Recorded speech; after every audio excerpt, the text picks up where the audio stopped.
All right, hello everybody, and welcome to another edition of Facebook and YouTube Live. I'm Brandon Oliver, and I'm the Director of Marketing and Communications here at East Central ISD, and want to thank you all for viewing and tuning in tonight. And then also want to remind you that if you ever want to watch this particular episode again, or any of our episodes for that matter, you can go to Facebook videos or go to the YouTube link that you took to get here, and then you'll see all of the other Facebook and YouTube lives that we've done, including this one tonight. So, all right, so we are going to be talking about special education, and I want to bring on Alethea. Alethea, how are you doing? I'm good. Thank you, Brandon. My name is Alethea Mash. I'm Coordinator of Special Ed for EC, and this is my second broadcast, so hoping to be the professional here this evening. Oh, you're an expert already. Working on it. All right, so we're talking special education here, and you have a very special guest. We sure do, and she has joined us before, and I think that I didn't quite do her justice. So I'm going to go ahead and introduce her as such. This is her bio. This is Anissa Moore. She's an independent educational consultant and licensed board certified behavior analyst, specializing in the field of ADHD, autism, spectrum disorders, emotional disturbance, and oppositional defiance disorder. A certified teacher and administrator with over 27 years experience. Her previous roles have included special education early childhood teacher, autism specialist, district coordinator, and assistant director of special education. Additionally, Anissa taught as an adjunct professor at Sam Houston State University and continues to provide guest lectures at university classes throughout the San Antonio area. Anissa currently consults as a public speaker, program consultant, motivational coach, and BCBA for school districts and legal firms across the nation. She balances research-based principles with humor, as you'll see, and personal experience, which I love hearing about, in all of her public speaking topics, encouraging participants to celebrate the gifts of special needs while addressing and supporting student challenges. She lives in San Antonio with her husband and their daughter, and I have had the pleasure of working closely with her this year and enjoy every moment. So I look forward to this presentation this evening. Hello, everybody. Hey, we are on Facebook Live with East Central. Woo! I'm excited. This is also my second one, Alethea. So, yeah, we really are experts now, I think. We're doing pretty good together. We've got this now. All right. Wonderful. And, you know, it's so great to be able to have these types of platforms to reach out to so many people just from the comfort of their own homes or maybe in the car while they're, on Facebook. And, it's wonderful to be able to reach so many people with this Facebook Live. So I'm really happy to be here. I'm excited. And without further ado, do you have any questions for me before we jump in? I think we're good to go. If you want to go ahead and tell us, what are we going to be talking about this evening? Okay. Tonight, let me share my screen. We're going to be talking about establishing consistent routines. Right now, I think with everything that's happened last year to this year, we're coming up on a 1-year anniversary, pretty close to a 1-year anniversary of the schools really being highly impacted and affected by COVID-19, which in turn leads to our students and our teachers and our parents out there that were highly impacted with COVID-19, with all of these changes with going to school and then we're not going to school and then we're going to school, but it's going to be virtual. And then we're allowed to go back to school, but in smaller groups. And then if numbers got high, maybe we pulled back a little bit, and just lots of different changes in our kids' worlds. Not just with COVID, but then we had, Snowvid-19 last week here in the San Antonio area, and that threw our schedules and routines off. So we're going to talk tonight about the comfort and the predictability that routines and structures can provide your child, or if you're an educator, provide your student in helping them to foster things like independence, reducing anxiety, reducing stress level, and just really trying to calm in the storm that we sometimes have in our lives. So I'm going to share my screen and get into our presentation. Okay. So this is establishing consistent routines, home to school and school to home strategies. First of all, I want to read you a little story. This is called A Day in the Life of Josh. So y'all didn't know y'all were going to have story time tonight, right? But I want you to listen to this story. This is a day in the life of Josh. Josh is a sixth grader. Josh is a sixth grader with executive functioning issues. So his brain just works a little bit differently, and he has trouble getting organized and getting things done, but a super intelligent kiddo. So a typical day in the life of Josh, 7 a.m. Josh knows he's forgetting something. Oh, that's it, his cleats for today's game. He runs back inside to get them, but he ends up leaving his backpack at home as he races to catch the bus. He sprints past the checklist his mom made him to remember what he needs for school. But it's too late. The bus is about to pull away. He's going to miss it again. 11 a.m., Josh's teacher asks, "Who has a good answer to the first question I gave you yesterday about last night's reading assignment?" Josh squirms, hoping he won't be called on. He didn't write the questions in his planner, and he had no idea how to answer them. That's at 11 a.m. Now let's jump to after school with Josh. 6 p.m. Josh isn't happy when his mom tells him to turn off the TV and set the dinner table. When he thinks he's done, his little sister tattles that once again he forgot to give each person a cup. Frustrated with his sister and with missing his TV show, Josh loses his cool and screams at her.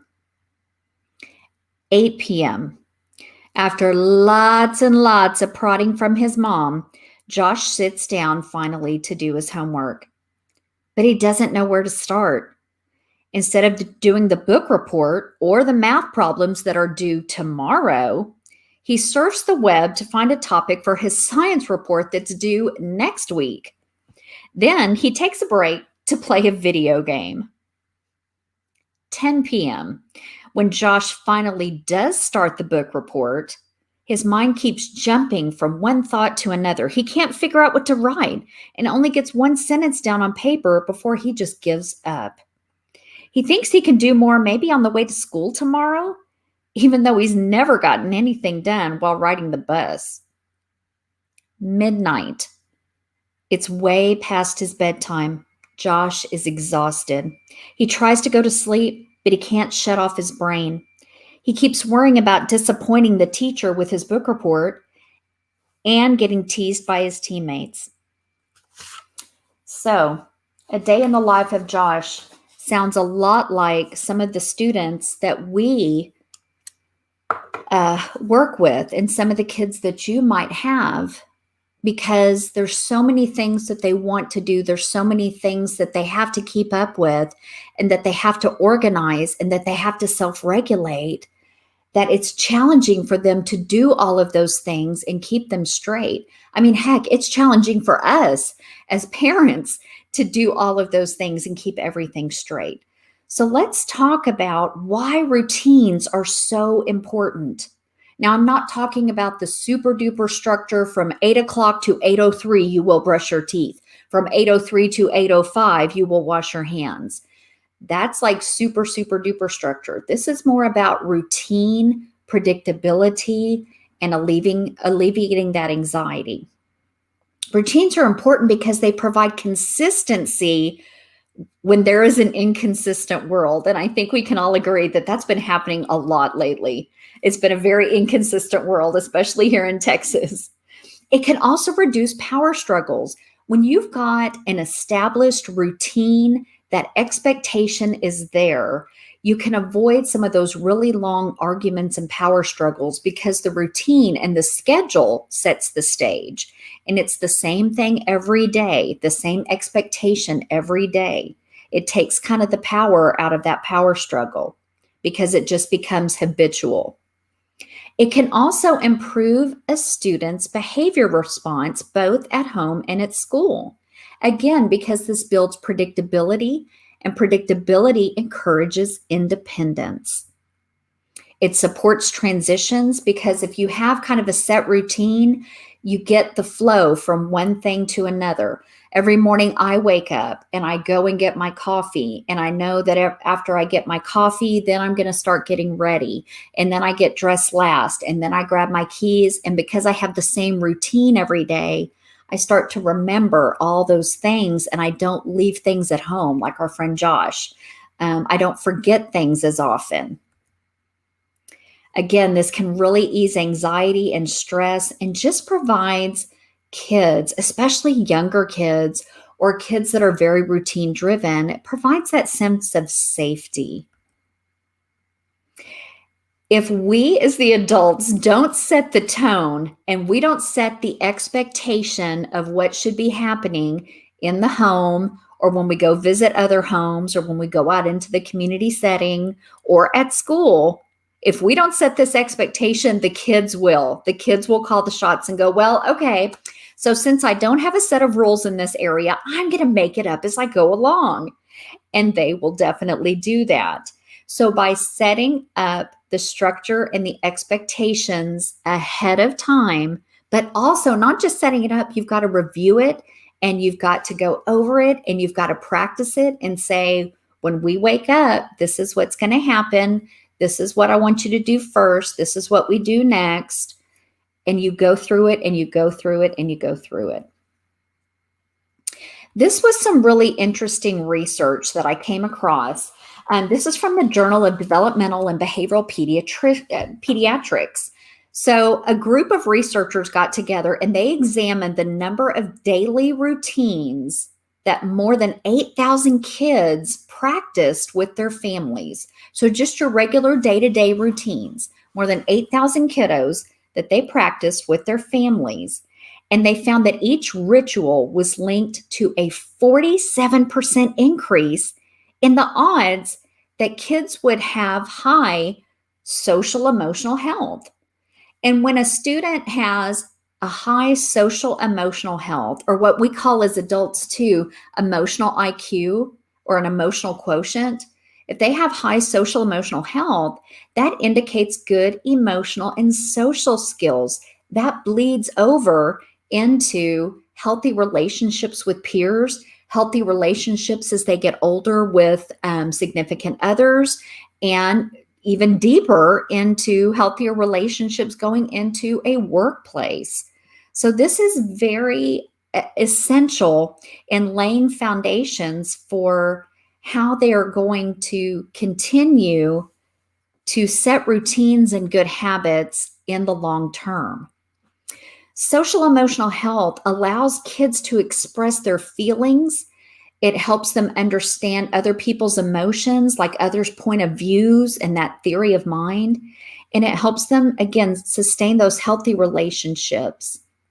So I thought that was really interesting. So routines are really, really important. It's not just about getting something done on a to-do list. It goes much deeper than that. So I want you guys out there to kind of think about your own typical day. Take just a second and think about your own typical day. Do you have a set routine? Most of us do. Most of us wake up and we do the same thing first thing in the morning, and then we go and do the next thing, and then we go and do the next thing. Same thing when we get home from work or from picking up kids from school or whatever our day might look like. We come home and we typically do X, then we do Y, then we do Z. And we kind of have a routine of how we go to bed, how we get ready for bed, how we get comfortable going to sleep. And when those routines are thrown off, we get thrown off, and it can affect things like our sleep, our eating patterns, our mood, and how we are with others. And this is tenfold with kids, especially if you have a child that is working on things like self-regulation and working on dealing with their emotions. Okay, so just think about your own typical routine. Now let's think about our kiddos. So like for a weekday morning, going to school or getting ready for virtual school, if you're still virtual, do you have a consistent wake schedule? Because again, the research supports that if a kiddo has a typical wake time every single day, that can build some good sleep patterns in and of itself, not just about the routine, but just the sleep patterns and the brain waves with the sleeping. So consistent wake schedule, having that good morning routine, making sure that the hygiene is taken care of. Are they having a good breakfast? And then getting those materials organized for the day. And if these are areas where your kiddo kind of has some difficulty, then we're going to talk about some strategies to help them with this, because it might be that they're not quite there yet. They're not at independence yet. They need lots of reminders, lots of prompts. So we can help with that. We'll talk about that here in a little bit.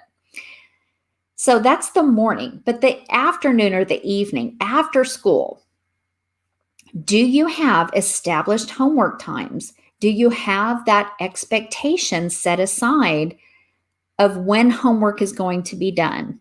And whether you are the type of parent that as soon as the kiddo gets home, boom, boom, boom, they got to do their homework before they have the downtime, or whether you're the type of parent that as soon as they come home, they get some downtime, some chill time, and then they do their homework, it doesn't matter. As long as there is a good established time and expectation, if you will, that they are going to work on homework or have that like silent reading time or just having some private reading time. Are there set and predetermined times for TV, Netflix, video games? This is where we see some challenges, because typically when our routines are thrown off and we've had a really tough day, our kids' routines get thrown off, right? And that's where sometimes rules and expectations go out the window a little bit. Oh, let's just order pizza. And I'm using my own example because that was us 2 nights ago, because I had a really busy schedule. I had a really busy day and I worked a lot later than I typically do. And it was definitely one of those, oh, let's order pizza. It's already 8 o'clock. We haven't eaten yet. Things like that. So those days happen. Those nights are going to happen. Schedules are going to get thrown off. But does it mean that everything has to get thrown off if your eating time or if your sleep schedule gets thrown off a little bit? Does that mean everything gets thrown off? Like, well, we'll just let them do video games for 6 hours. It's all right. Still try to get back on the wagon if you've fallen off. Okay. Also, this is really important too, guys. Is there designated family time? We make schedules and appointments for doctors, for dentists, for vets, for our pets. We designate times to, call people. We make appointments at work, but we sometimes forget to actually make an appointment with either our significant other, our family, our immediate family, or ourselves. So having that designated family time and making it an expectation can be really beneficial for your whole family. What are the dinner times and the PM snack expectations? If those aren't in place, then you're going to have a kiddo that just snacks the whole evening. And again, those expected bedtime routines can really lead to some positive sleep schedules. And then the weekends, are going to look a little bit different. Weekends might be, your sleep schedule might be a little bit different, but is there still that morning routine for hygiene? Just as if they were waking up and going to school, are they getting ready? Are teeth getting brushed? Do they have opportunities and choices outside of TV and video games? And do your kids know what the choices are? Again, is there designated family time? Is there designated homework time? Try to think about what the routine is, even if it looks a little different on the weekends, because all of our routines look different on the weekends. Especially if you've got a lot going on. But is there still some kind of a structure to it? That there's still an expectation that you're going to brush your teeth teeth. There's still an expectation that you're not going to spend 6 hours on the video game. You might get 1 hour on the video game. So just sticking to those types of routines can be really beneficial. Okay, so where do I start? If you're going, oh, okay, I'm doing really great in this area, or oh man, I really need some work in this area. It is okay, because we are always constantly at work in progress, especially with kids. I mean, they didn't come with a manual. We're figuring all this out as we go, okay? So where do we start? First and foremost, look at basic needs, because that's where your kids are looking at too. Basic needs: sleep, eat, love, nurture, hugs, and personal care. That's where we start first. Those are the non-negotiables. Those are the necessities. Those are the Maslow. Those are what we all thrive and need to have in our lives to feel safe, secure, and calm. That takes our anxiety away. Then we tackle the academic and social, the homework, the school enrichment, those social relationships, time carved out to be with family, time carved out to be with friends, and your organization of your materials, taking care of your own belongings, taking care of your room, those type things. Always start with the basics. So if this is your family time, this is what I would like for you to do. Of course, you're going to have to check your email. Of course, you're going to be checking your phone, but this should not be considered your carved out family time, social time, love, belonging, nurturing, things like that. Consider, okay, if we are going to watch a movie, let's pop popcorn together. Let's sit on the couch. Let's talk about what we think is going to happen in the movie. And then after we watch the movie, let's talk about our favorite parts. Let's talk about, what was the funniest about it or something like that. Just having even 5 or 10 minutes of conversation as a family network, whatever your family looks like, having 5 or 10 minutes every day as that's carved out makes a huge impact, not only on your child's social and emotional well-being, but on yours. This is something, guys, that we all need, that we all crave. A lot of times I will get calls because a lot of the students that I work with are on various medications that could impede sleep, or they have different types of disabilities where their brain is just going, and maybe it's hard to kind of settle down that brain to go to sleep. So I just want to give you some tips and tricks as far as routines to encourage sleep, because this is a big complaint that a lot of our parents have is, I try, Anissa, I try to get my kid down to go to sleep and they just don't want to go. I set that established routine and they just don't want to go to sleep. I do all of this and they're just fighting me tooth and nail on it. So here's some do's and some don'ts. First of all, with the do's, keep being consistent. Try to be diligent every night and set that time. Even if they don't fall asleep right away, set the expectation, especially on school nights or nights that things are going to be happening the next day. Try to be as consistent as possible and be diligent, and make sure that everybody in your family, this is another thing too. If there's multiple adults in the family, make sure that everybody is on the same page. Okay, we don't want to do a good cop, bad cop where, the kiddo goes to mom for one answer and dad gives them another answer, or vice versa. Okay, everybody's got to be consistent. Okay, if we say 9 o'clock, it's time to go lay down, then it's 9 o'clock. And y'all develop what is the nighttime routine.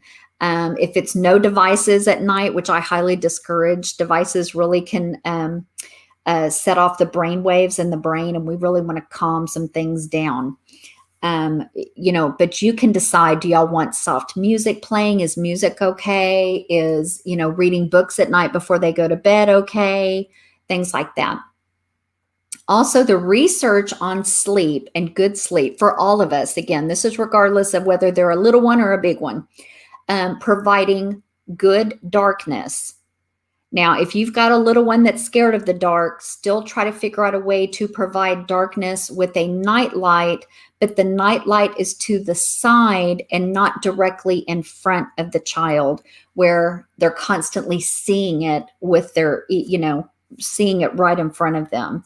Try to provide some darkness if you can, or put that night light in the hallway so they can at least see the glow and it's not too bright in their room.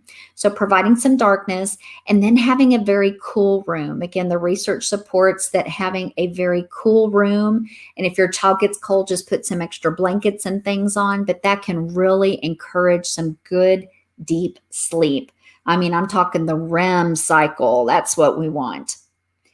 And then allow that trusted item to always be with your child, that favorite blanket, a stuffed animal. If you've got an older student that's kind of outgrown some of those things, but they're still showing some anxiety or some nervousness when going to sleep, one of the things I like to recommend is having different pictures of things that are very reassuring and putting them on the nightstand right by the child.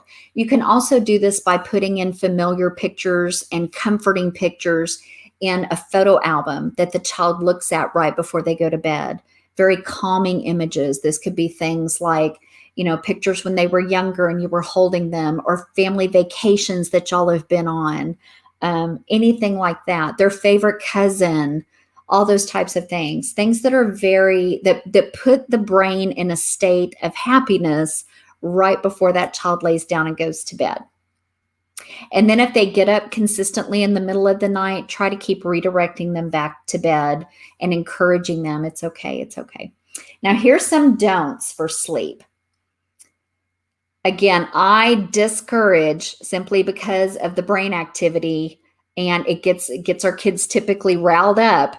Don't allow a kiddo to go down with that electronic, playing the video game.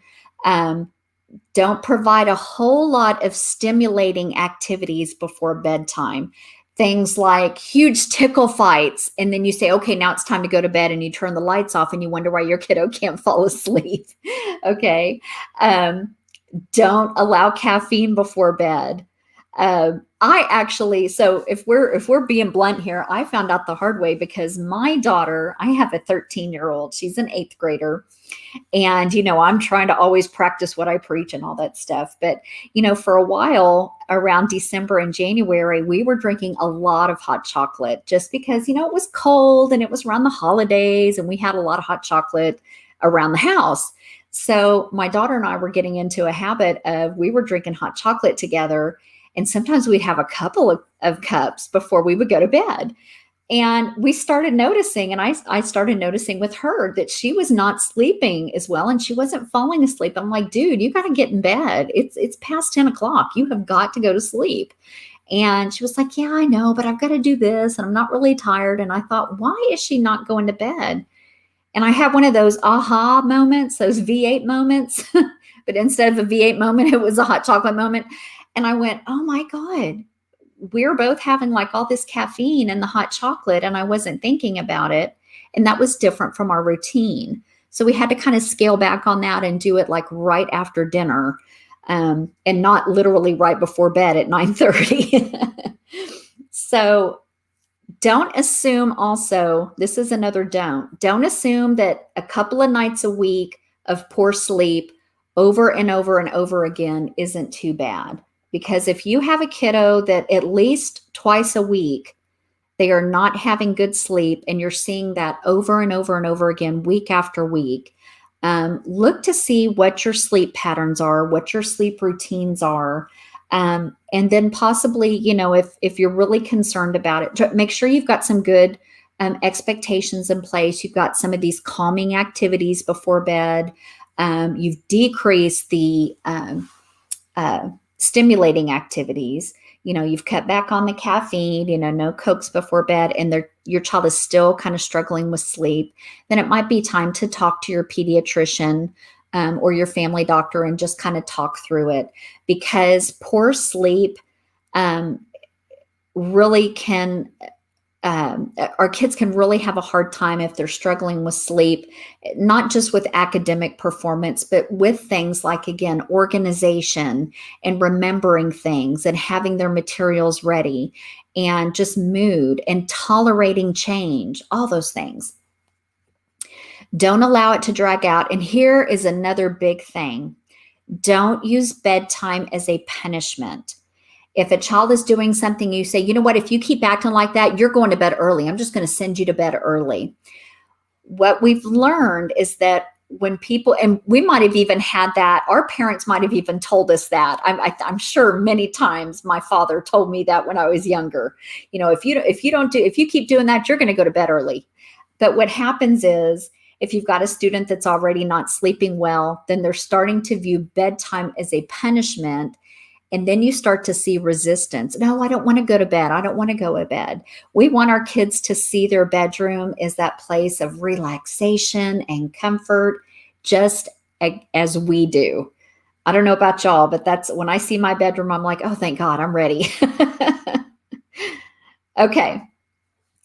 So, and I'm going to have a few minutes at the end of our seminar tonight to allow you to ask some questions. So as we go through, if you think of any questions, just jot them down, put a pin in them, and then we'll save them toward the end of the seminar. And I'll be happy to help however I can. Sometimes kids just need some more supports besides us as their parents or as their teachers, if you're a teacher watching, having to prompt them and remind them, okay, you need to do this, you need to wash your hands, make sure you brush your teeth, da da da da da. And we do this all the time and all the time. And if you find that you're having to prompt like crazy, maybe try something more like a checklist or a visual support. Now, we use visual supports and visual schedules a lot in our special education classrooms because, again, they help support predictability, routine, understanding what comes first, what comes next, how long is this going to last, and it builds that predictability. It builds expectations too. It sets the stage, and the visual guides the expectation, and again, takes that power struggle out of it. So there's an example on the top left-hand corner of the screen that says Jordan's schedule for home.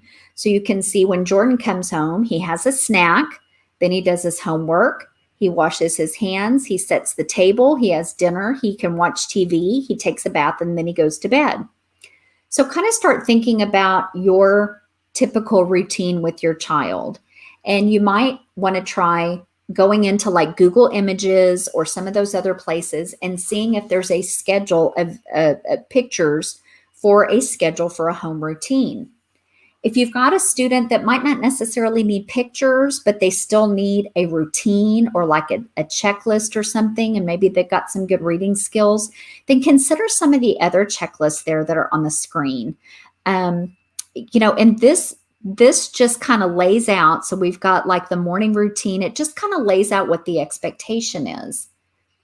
And then the one on the far right, where it says chart jungle ready for school list. This might be something that's twofold. If you've got a student that not only is not following your prompts and your expectations on getting ready for school, not just because they're forgetting, but also because they're not motivated to do so. Their motivation's very low. They fight you on a lot of things. It might be that they need something like a smiley face or a token list or something, to where if they do, like on Monday, the task is wake up with no dilly-dally. I would probably explain dilly-dally to them. And then they make their bed. Maybe they get a smiley face or a check mark for that. Then they wash their face. They get another check mark. They get dressed. They get another check mark or a smiley face or a sticker or whatever you want to use, whatever's motivating for your kiddo. And then after they do that at the very end of Monday, they do all those things. Then they get like, an actual sticker on their hand as they're walking out the door. And then if they do that all through Monday through Friday, and, they get a special treat, or they get to go to McDonald's, or they get to do whatever. So if you're working on not just routine, but motivation, then consider something like this. And then later you can fade it. A lot of times we might use things like toileting charts for our younger kiddos, but then we fade those because they learn how to toilet. Same concept with this. We might have to use additional checklists and visuals and things like that until it becomes habit. And then when our kids get into that habit, then we can fade some of these supports. All right, let's talk a little bit about virtual learners, because I'm guessing that we still have some virtual learners out there with East Central. And sometimes that can be a real challenge for our families that are trying to help support our virtual learners. And, it's a balancing act. It can be really, really tricky. So here's just a couple of tips and tricks for establishing some good routines with virtual learners and reluctancy and participating, and then also with homework. So first of all, try to establish a home schedule that pairs kind of that student's least desirable activity, say like math, followed by a highly desired activity, like 10 minutes. So you can see on our screen at the bottom, there's a first then, like first math and take your quiz. Then I'll give you a 10-minute break with your iPad. So it's kind of like I'm pairing your worst nightmare with your greatest joy.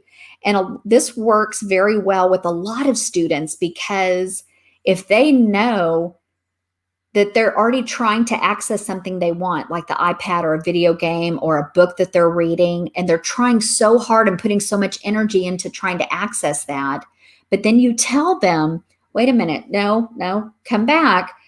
Do this part first, then I'm going to allow you to access that. But it's contingent on my rules, not yours.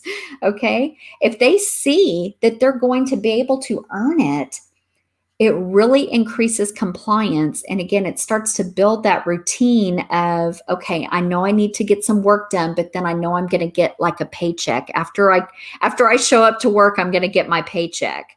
First, do my math and quiz, then I get 10 minutes of something else. Then later, I might have to write in my journal, and then I can have a 5-minute brain break. Okay. Offering support and encouragement is also really important. This has been such a hard time for so many of our kids, and we're asking them to do things, just like we're asking our teachers to do things that they've never done before. And even though it's been months and you would think we would have it down to a science by now, we're still trying to figure things out and work with our kids as best we can. Again, whether you're a parent, an educator, or the student themselves. So one of the things I like to encourage too for virtual learners is to have like a sticky note on the laptop or the computer or the Chromebook and list out help options, because it reminds our kids you might be sitting there alone in your bedroom or at the dining room table, but you are still not alone. That teacher is there to help. You as the parent are there to help. So having a list of help options can be really helpful for students, because you're writing it down so they can see visually, I've got some options if I'm getting frustrated, if I'm getting upset, if I'm confused. I like to do a hierarchy. Like first, I can email my teacher if it's something I can wait and ask, or I can put it in the chat to my teacher if they can type. I can ask an older sibling that might be home. I can go ask my parent. Or there's also tutoring times and tutoring supports for different subjects through the school.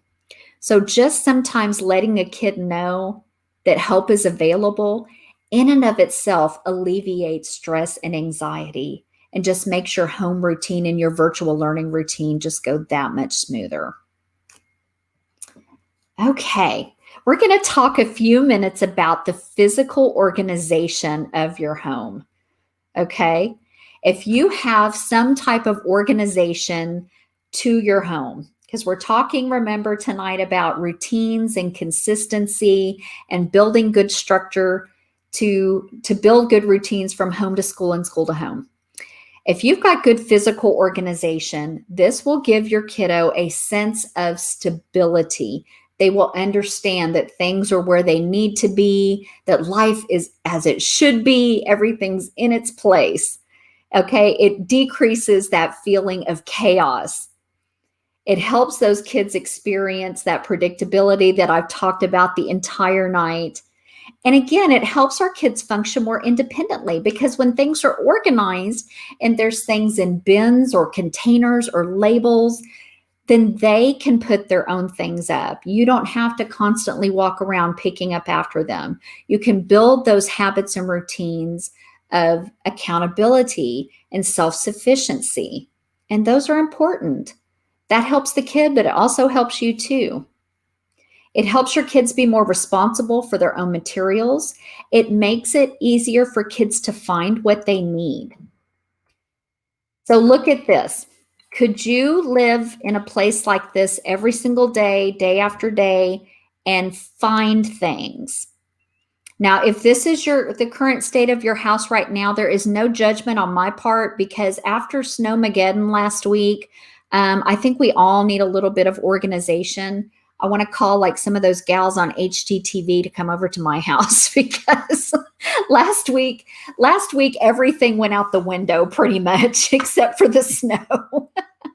So, but think about if you had a student, if you have a child that needs predictability and routine and structure, and they lived like this, and you were asking them to get their homework, or you were asking them to, find their field trip paperwork that you've got to sign. That can build some frustration, that can build some anxiety. Now, what if you live like this? Holy cow, this is pretty impressive. But I'll tell you right now, these are those HGTV amazing women and men that come in and organize your house. And if you have a house like this, if you are living this way, I would love to get your number after the seminar and hire you. I know I don't live this way. This is like uber perfection. It would be amazing, because when you think about it, you would know exactly where everything is. I mean, just crazy. So let's look at more of like a happy medium. We're not looking for perfection.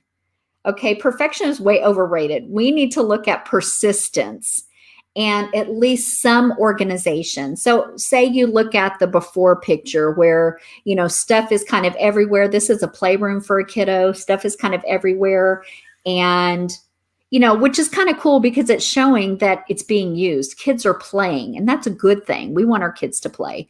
But then when it's time to clean up, because there's organizers and there's drawers, and you can see like little drawers on the wall over there, and there's shelves, a child can start to be able to not only pick up after themselves, but also find things. They can have that routine of first we play, then we pick up. And it's not going to be frustrating to pick up, because they're going to know how to do it. Things like organizing, putting labels on things, those can be really helpful too. These are some other examples of using different types of organizers and labels and things like that, because that can really build some good routines with home and playing and then putting things up. Some of those bins, like you see, that you can even get them like at the dollar store now, and then you can just go to Google Images. Say you've got a bunch of Legos and you put them in one of these boxes. You can literally go to Google Images and type in Legos and just print out a page and just tape it to the outside. It doesn't have to be anything fancy. It doesn't have to be anything, expensive. It's just about organizing. What I like about the clear bins, these are great for younger kids because they can see where things go. They can see where to put things up and where to access things. Again, we're building independence. We're building structure and routine. And then if you've got older students, these are also great for like our virtual learners, our older learners at home that are doing some virtual learning, or they have a desk area where they're trying to do homework. Having these kinds of little office bins and things, these are building study skills, and they're building work habits for the future. Okay, I kind of want to summarize so we have some minutes for some questions. But what I hope we've talked a lot about tonight is that building structure and routine is not about perfection. It's not. Life is not about perfection.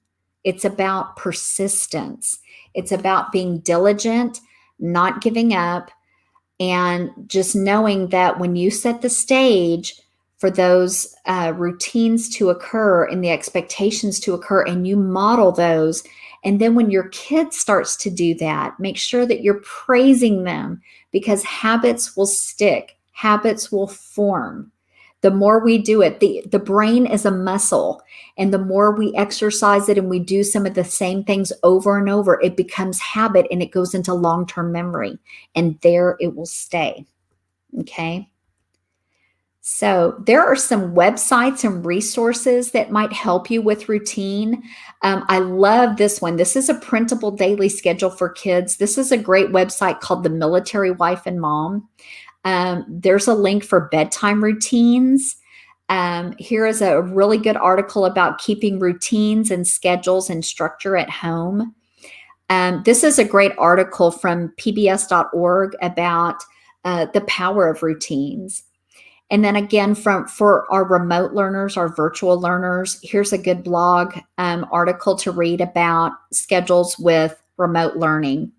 And then I also have a YouTube channel, and there's several different little short videos that I made actually for another school district, but with their permission, I've put them up on my website to help any parents in any school district or teachers, anybody that wants to view them. So on Anissa Moore YouTube channel, I've got different little short videos about things like creating a routine at home with virtual learning, encouraging reluctant learners, using like dry erase boards with the schedule, using things like First Then, and those types of things. So you can check that out. All of these are free for you. It's all about helping. And there is my website, which also links to my YouTube channel, my Facebook page, and my Twitter, and all those amazing, social media things that we have. And there is my information. So with that, I'm going to stop sharing. And let's see if we have some questions.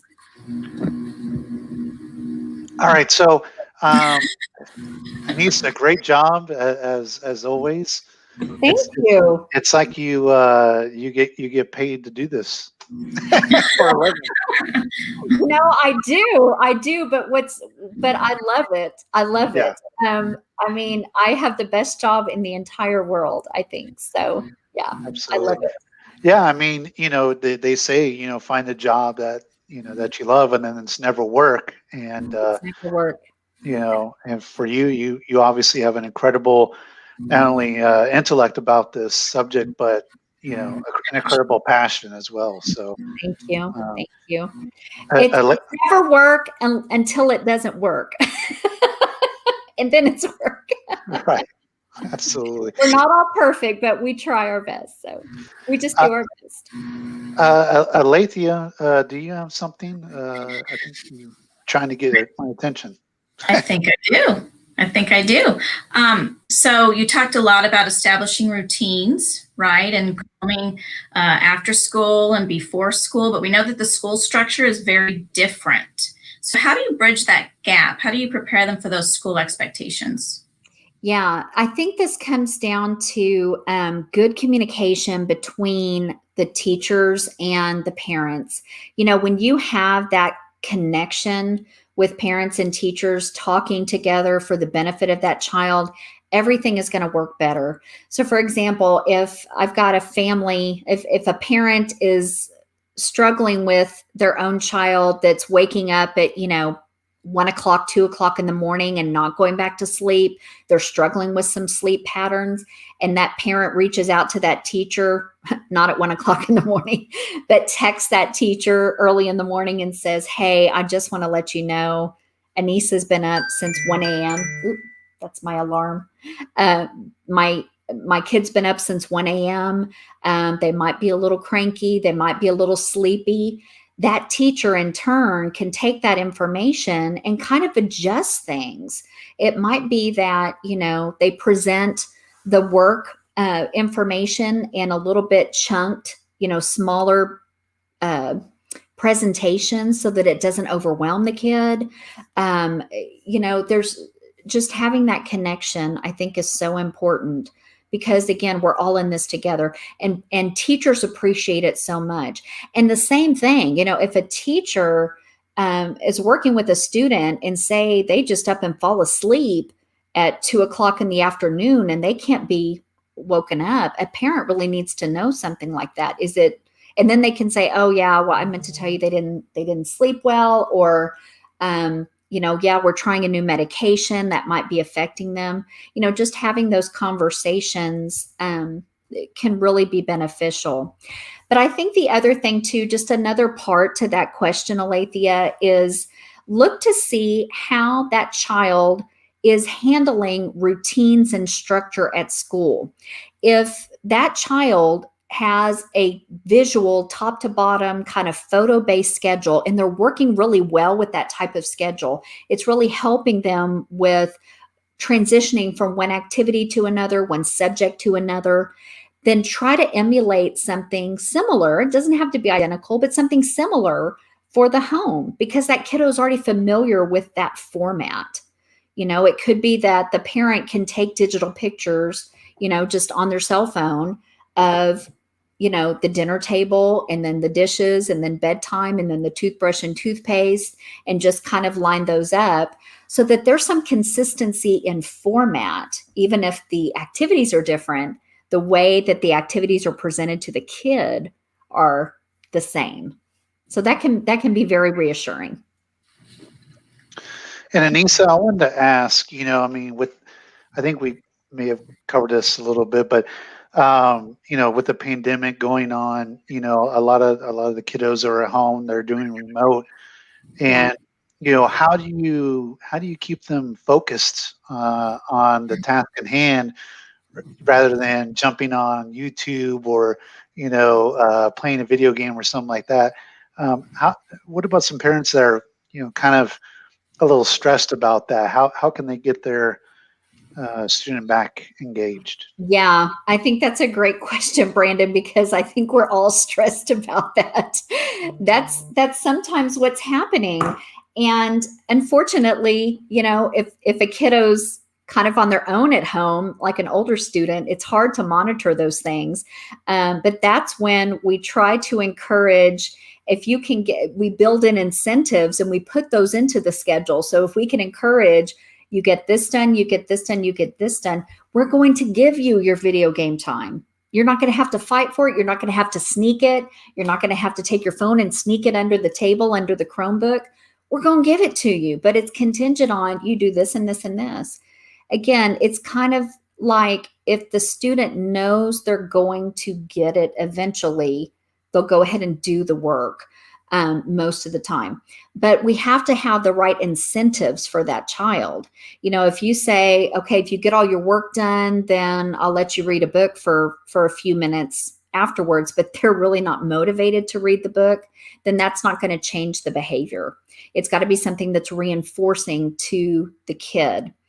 If parents are home and can help support this, again, this is where I would use things like a first then, and try to build in little breaks throughout the day, especially if you're seeing Zoom fatigue. And I know this is something we can't do at school. We can't at school go, okay, you're going to work 15 minutes and then I'll let you play 5 minutes of a video game necessarily. We might do something different at school though for reluctant learners. We might have them finish 30 minutes of math and then they get 5 minutes of an iPad break. We can use some of those same concepts with virtual learners. So kind of see what your kid's baseline is. How long can they really attend and sustain? And what's realistic for them? Can they, if they're not getting any work done right now, then can we start building on, let's do 30 minutes and then let's do 5 minutes of something else, but then let's set a timer and then get you back. And then do something else that's academic, get an assignment in, and then we're going to reinforce you. You can have 5 more minutes of something else. Set timers, set the timer, set the expectations. The other thing I like to do a lot, I do not have this wiped off, is use things like little dry erase boards and just write in the schedule. And I have a YouTube video on my YouTube channel about how to write in like the schedule. So if the student, say, is a middle schooler and their class is typically 45 minutes, you might put 45 minutes of ELA, but then you might 15 minutes of journal, 5 minutes brain break, 30 minutes of something else, then 5 minutes of your choice. And just writing it in and having it close by, because seeing is believing, the power of the picture. And the picture as a visual doesn't have to be, like a cutesy little picture like this. It can be words. If your student can read, then a visual can be written. It can be on a sticky note. It can be whatever. Okay. So yes. So breaks are good, right? Breaks are good. Mm-hmm. And I think that's a part of the struggle, is allowing, reasonable breaks. But I definitely like your suggestion of writing it out on the board. Sometimes it's easier to say like, oh, okay, if I work from, 11 to 11:30, from 11:30 to 11:35, I get a break. Mm-hmm. And so you actually see it. That's helpful. I think that's helpful for anybody. It is. Yeah. I mean, More doable chunks. Yeah, in little chunks. We have to do it because we're all struggling with Zoom fatigue. To sit and stare at a screen and to attend for that long. Because when you think about it, when you look at this paradigm shift, when a student is sitting in a classroom, they're looking at the teacher, they're looking at the screen, they're looking down on their paper, they might look at other students that are doing something over here, they hear a noise in the hallway, they're looking over here. But when they're on Zoom, they have to be tunnel vision. And that actually requires more effort. That requires hyper attentiveness to something, which causes actually more fatigue. So by allowing that kiddo to have those little chunks, like you said, Alethea, and having the brain breaks, or even just getting up and moving around, that's okay. That's all right. Allowing them to have their drink with them or whatever. I've presented these all-day seminars through Zoom for teachers, and I would never tell them, make sure that you're not drinking anything and you don't have your coffee. And if you have to go to the bathroom, you're just going to have to wait till 11:30 when I give you a break. I would never do that. If I did, nobody would show up. And I would be like, oh my gosh, I need a break. Yeah. It's important to take those breaks. Definitely. I know for my daughter, she'll use a bathroom break, but the bathroom break is like, 10, 15 minutes, like, what is she doing in there? I know she's on her phone or, whatever. She's probably saying, thanks, Dad, right now. She's saying, yeah. Probably, I wouldn't doubt it. Texting in the bathroom right now. I just had to check my phone. Yeah. So, all right, we are coming up on an hour, Anissa. I want to thank you so much for your time. So many of the comments weren't really questions as much as they were just saying this was a great session and thank you for the information. And I want to echo that and saying thank you very much because, this was definitely helpful. Oh, well, you're welcome. It was my pleasure. We're all in this together. So any of the resources that we can provide to each other right now, the better. And Alethea, I don't want to take away your spotlight. I gotta let you get in.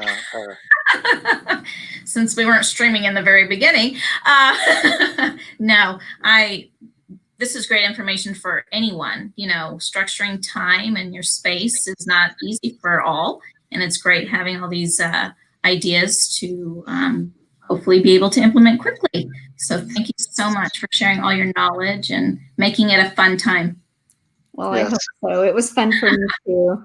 And I see all these lovely comments. Thank you all that were participating and being here. I really do appreciate it. And I appreciate everything that y'all are doing for kids. And for those watching the YouTube link, you can always go back and watch it if you were watching on YouTube tonight, anytime, 24/7, 365 days a year. For Facebook, we're going to re-upload the recording because the first few minutes, for some reason, Facebook just No, freaked it out or wasn't something. ready for us. Yeah. It wasn't ready for us. Luckily, we recorded it, and we'll put that back up on Facebook in its entirety. So, but I want to thank everybody for watching, and hopefully you stick around, because in 30 minutes we're going to have our school board meeting live. So, yeah, we're doing all. This is like a whole production, man. We got like lives going all over the place.